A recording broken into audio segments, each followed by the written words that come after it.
Iniit ng PNP na wala silang naging kasunduan sa umano'y scammer na si Mary Ann Maslog. Kaugnay sa naging pagbisita nito kay dating Mayor Alice Guo sa loob ng PNP Custodial Center. Yan ang ulat ni Ryan Lesigas.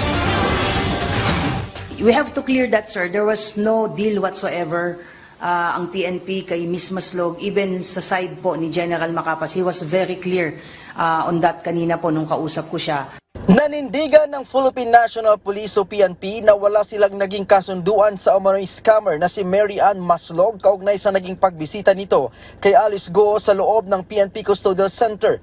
Ito'y kahit pa inamin ni dating Intelligence Group Director Police Brigadier General Romeo Macapas na sinamahan niya si Maslog sa Custodial Center para makakuha ng ilang impormasyon kay Guo. Sabi ni PNP Public Information Office Chief Police Brigadier General Jean Fajardo, wala itong naging kapalit.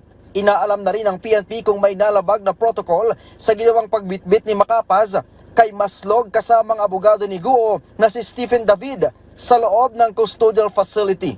Isang beses lamang daw sinamahan ni Maslog papasok ng custodial center at hindi na ito naulit pa.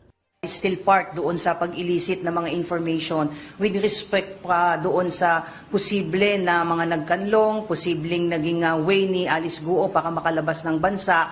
And doon sa pangalawang visit niya na sinasabi na ni General Macapas, denying na hindi niya alam yung pangalawang visit. Definitely, we will have to check paano siya nagbigyan ng access kay Alice Guo the second time around. Tumanggi din daw si Brigadier General Macapas na ihayag ang mga inisyal na natalakay sa custodial facility dahil may kinalaman umano ito sa national security. Paglilino naman ng PNP na hindi nila binabaliwala ang mga impormasyon na nakuha mula kay Maslog, subalit isinasailalim pa nila ito sa validation.